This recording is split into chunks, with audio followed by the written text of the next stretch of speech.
Hola chicos, este es mi primer vídeo de este canal, espero que les guste, estaré pendiente de los comentarios, por favor recomienden en Crepis para ver si los subo XD. La radio. La radio siempre fue para mí lo que una pelota para un amante del fútbol, o una raqueta para un amante del tenis. La estática, las voces encajonadas, nítidas, la música. Todo. Amé, y aún lo sigo haciendo, todo lo que rodea a esos aparatos tan bien diseñados, tan útiles y tan bien valorados. Cuando apenas tenía 6 años, mis padres me regalaron una vieja y polvorienta radio. Lo primero que noté, recuerdo, fue la similitud de esta con un reloj de mesa. Imagínense ustedes la emoción que sentí en el momento en que comenzaron a brotar sonidos y palabras de aquel aparato. Había pertenecido a mi padre en su infancia, y aunque sus funciones se encontraban trastocadas, plantó en mí la semilla de la pasión. A los 15 años me compré, tras algunos meses de ahorro, vaya, cómo sufrí no tener dinero para golosinas o revistas, una nueva máquina. Mi propia radio. No era de última generación, ni tenía muchos más botones que la vieja Radionic, pero sí menos polvo, y era mía. La había visto en la vidriera de una tienda una noche de lluvia, y al instante me enamoré de ella. La quería, la necesitaba, la deseaba. La bauticé como Lucky, que proviene de Lucky in the Sky with Diamonds, la primera canción que escuché en la vieja radio de papá. Instalé a Lucky en mi cuarto, a pesar de las molestias que les generaba a mis padres. Ellos trabajaban en casa y por lo general trataban de mantener la calma y el silencio durante todo el día, pero había deseado tanto a Lucky que no pude simplemente dejarla en el garaje. Ese no era un buen lugar para ella. Había ratas, telas de araña y quién sabe cuántas alimañas más. Se me crispan los nervios solo de pensar qué le podría haber ocurrido allí dentro. Al cabo de algunas discusiones acaloradas, ellos cedieron. Esos fueron días buenos. Aún no conocía a Lucas. Jodido imbécil.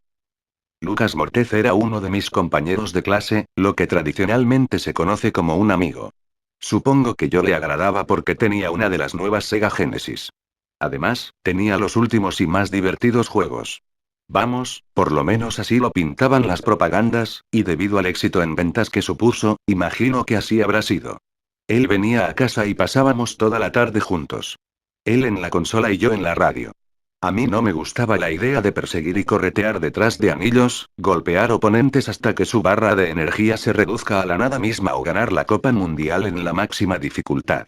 Es probable que esa haya sido la base de la buena relación que mantuve con él en esos días. Él solo quería jugar. O eso es lo que yo creí, maldita sea. En el día más ventoso y encapotado de todo aquel invierno, Lucas fue a mi casa a pasar la tarde. En la primera hora de clase me había mostrado un nuevo juego que había conseguido prestado, y tras su súplica me vi obligado a invitarlo. Vaya mierda. Si hubiese sabido qué pasaría, jamás lo hubiese dejado entrar. Jamás y nunca más, a decir verdad. No me caía del todo bien, a fin de cuentas solo era una compañía pasajera, un amigo que no mantendría si nos separasen de curso, pero estoy positivamente seguro de que no se merecía el triste final que tuvo. Vaya que no.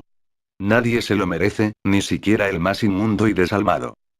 El viento soplaba fuerte, haciendo repicar los vidrios y estremecer a mi casa, un viejo mastodonte victoriano ahora ya sepultado debajo de un edificio de decenas de pisos. Más temprano que tarde se comenzó a gestar una terrible y devastadora tormenta, que quedaría en la memoria colectiva de la ciudad como la más grande hasta la fecha. Copos de nieve del tamaño de pelotas de tenis se impregnaban al suelo y en derredor cuando se cortó la luz. Lucas, que había estado jugando sin percatarse de la magnitud de la tormenta, se volteó en mi dirección, reclamando una respuesta. Le señalé la venta que pendía al otro lado de la habitación, repleta de nieve. Él soltó un gruñido de furia y lanzó el controlador de la consola que tenía en su mano al suelo con todas sus fuerzas. O por lo menos así lo creí yo en ese momento. Una de las teclas saltó, volando por el cuarto sin un rumbo fijo, estrellándose contra el suelo con un sonido hueco. Mi madre preguntó si estaba todo bien y por qué no. Contesté que sí. A las 6 de la tarde, la nieve se había acumulado en las calles. La profundidad era de 10 o 15 centímetros, cuanto menos, según lo que pude observar. Todavía funcionaba la red telefónica. La bendita red telefónica. Fue entonces cuando recibimos dos llamados, dos noticias. Distantes una de la otra, unidas únicamente por la desgracia en la que desencadenarían. La primera fue de los padres de Lucas. Se encontraban preocupados de su hijo, además de incapacitados para abandonar su hogar e ir a buscarlo. Pidieron a mi madre cobijo, y ella aceptó sin pensárselo 2 veces. Fue una buena mujer. Siempre lo fue, y estoy orgulloso de ella. La segunda con seguridad la peor llegó desde uno de los sanatorios privados de la ciudad, cuyo nombre no recuerdo. Mi padre había salido horas atrás al centro de la ciudad y había sufrido un accidente. Mientras volvía, su auto se patinó en la carretera y se descarriló, cayendo por un pequeño risco. La enfermera que nos contactó dijo que no era algo de lo que preocuparse, de lo que temer.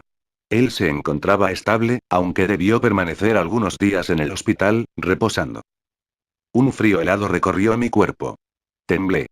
Estábamos desprotegidos ante la impetuosa tormenta que afuera regía. Tuve miedo. Mucho miedo.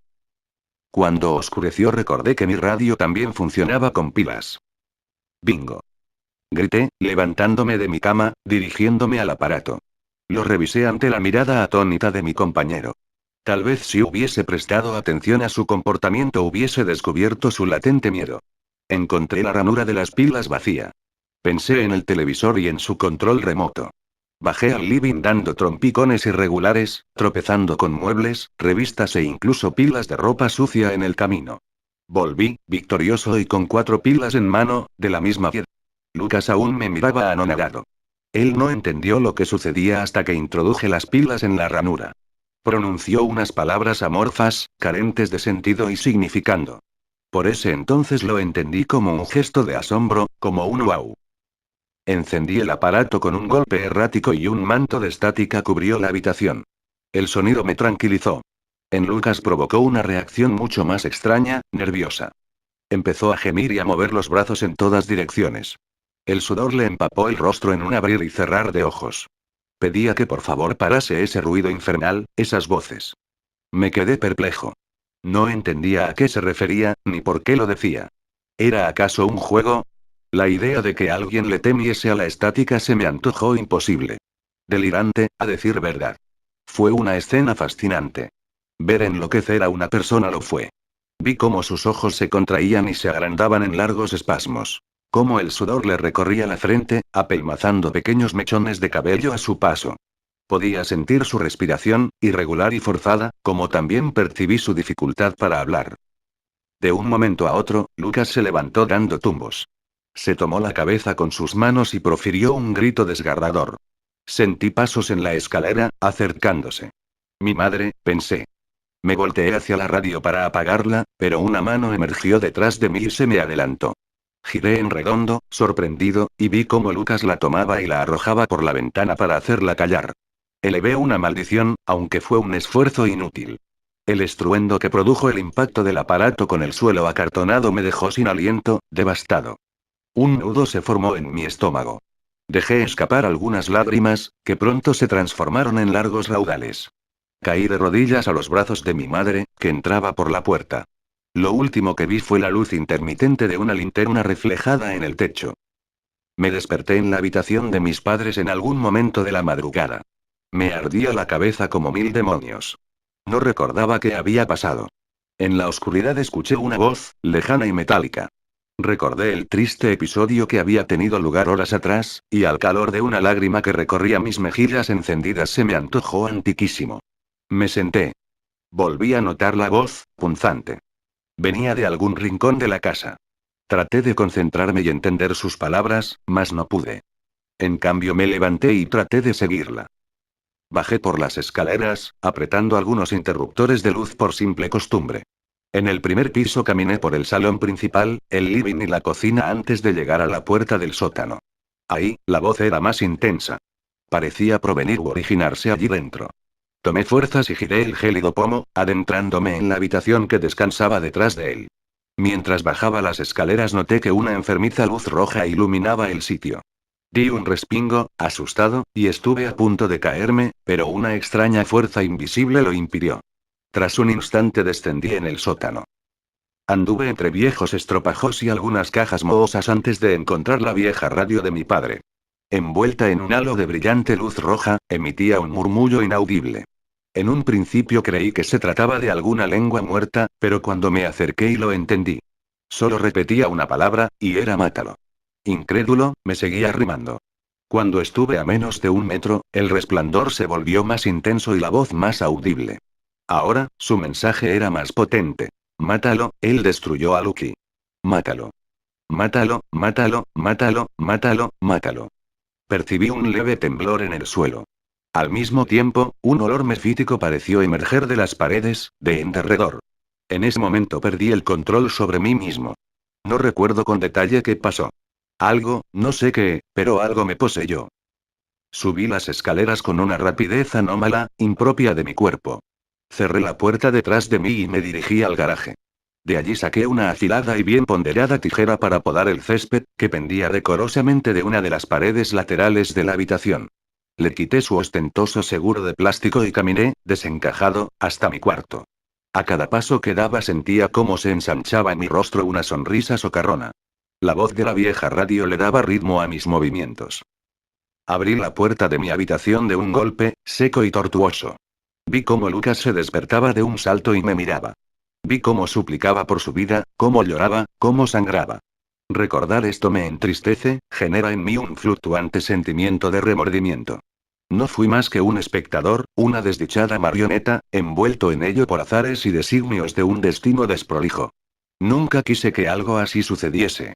Moriría por olvidar y borrar todo lo que pasó aquella noche. Los gritos, la sangre, la nieve, la tormenta, la radio, el sótano, el resplandor. Todo.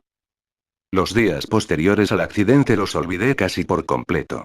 Mis recuerdos se encuentran fragmentados en 1000 pedazos, si no es que más. Mi mente ha creado un bloqueo, o un qué sé yo qué, para no rememorar esa época. Últimamente he intentado recordar algunos detalles sin éxito, y quizás sea mejor así. Quizás sea mejor no recordar. De lo único que estoy seguro es de lo que no pasó conmigo. No fui a la cárcel, ni a un reformatorio. Tampoco fui procesado ni investigado. No sé por qué, y es justamente eso lo que quiero saber, lo que quiero recordar. No entiendo cómo salí impune, cómo me salí con la mía. Mis padres llevan algunos años muertos y no puedo preguntarles. Estoy aturdido. Mi frente está ardiendo y mi cuerpo entero está temblando, entre espasmos y respingos. Y lo peor es aquel susurro metálico y acartonado que comencé a escuchar cuando escribí las primeras líneas de este texto. Parece provenir del sótano.